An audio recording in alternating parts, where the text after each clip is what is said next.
Shalom. I am Rabbi Davidovich, speaking to you on behalf of the webyeshiva.org, speaking to you from Efrat, Israel.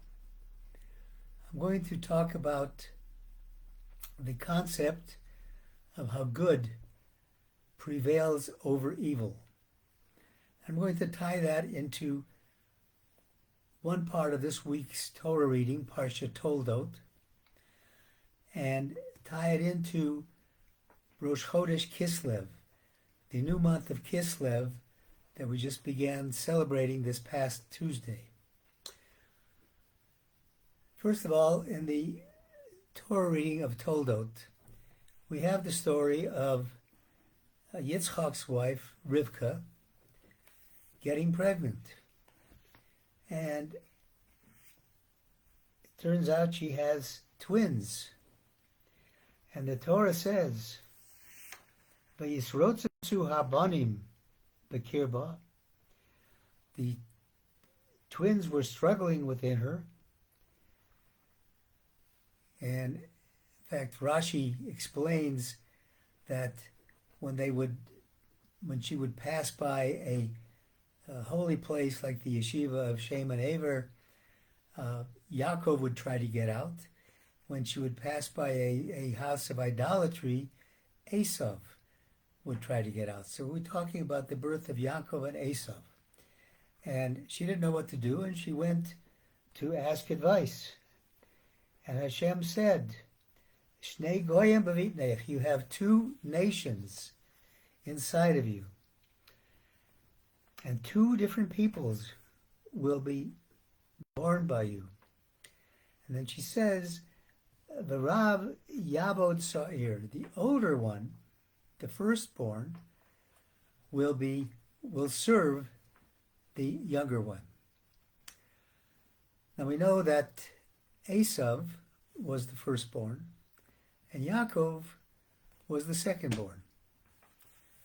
And we know that from the Meforshim that tell us, our sages explain to us, that both Yaakov and Esav represent two different qualities that we can choose.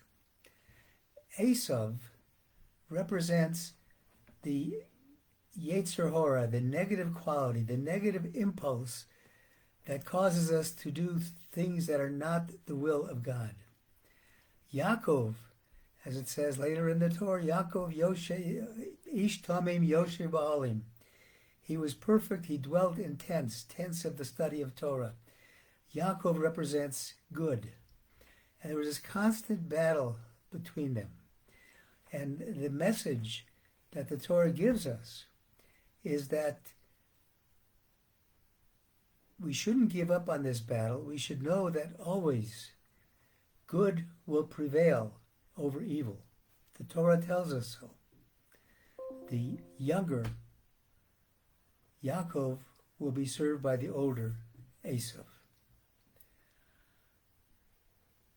How does this connect to Rosh Chodesh Kislev? Rosh Chodesh Kislev is the month in which Chanukah begins, on the 25th of Kislev. We celebrated Rosh Chodesh Kislev, the first of the month, 2 days ago. And the entire month of Kislev is a month where we are beginning to go out of the darkness of whatever has happened in our life, the darkness of our despair, and going towards the light of Chanukah. Chanukah, when we light the candles, as Rabbi Shlomo Carlebach said, when you light a candle, you are lighting holiness and bringing holiness, the light of holiness into the world. And that's what we're going to see. And we're going to see positive outcomes during this month leading up to Chanukah. The Netivot Shalom says there are two different aspects of Emuna and Bitachon. So Emuna, first of all, is generally translated as faith in God. Yes, I believe in God. I believe God created the world. Bitachon goes beyond that. Bitachon means that not only do I believe that God created the world, but that God takes an active role in the world, and that I can trust in God. Bitachon is trust. And according to Netivot Shalom, he says there are two levels of bitachon. And the first level is when we find ourselves in a difficult situation that is out of our hands. We don't know what to do.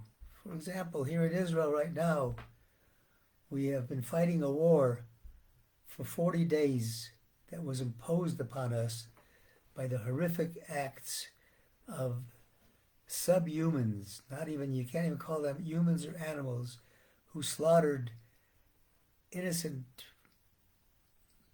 men, children, women, babies in the most horrific ways, and took hostages.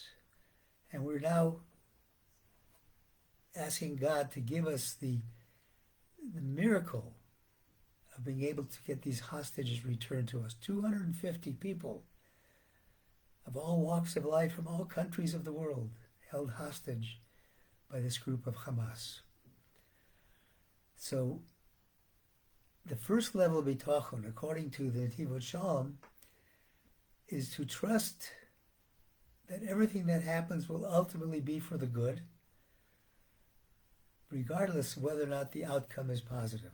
That's real bitachon, that's trust. The second is we have to act in a way that demonstrates our trust in God. And this is where the connection comes in between the choices between being like Yaakov or being like Esau, the choice of good versus evil. And the Netivot Shalom gives the example of the crossing of the Red Sea, of the Reed Sea, Kriyas Yamsuf. And he said, in order for the Jewish people to merit the miracle of the splitting of the sea and go above nature, Me'al HaTeva, they had to demonstrate trust in God that was transcending the laws of nature. That's what we need to do.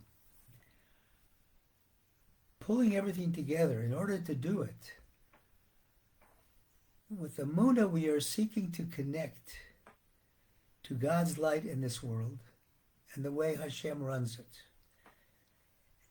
Bitachon requires seeking out and connecting to God's light within ourselves.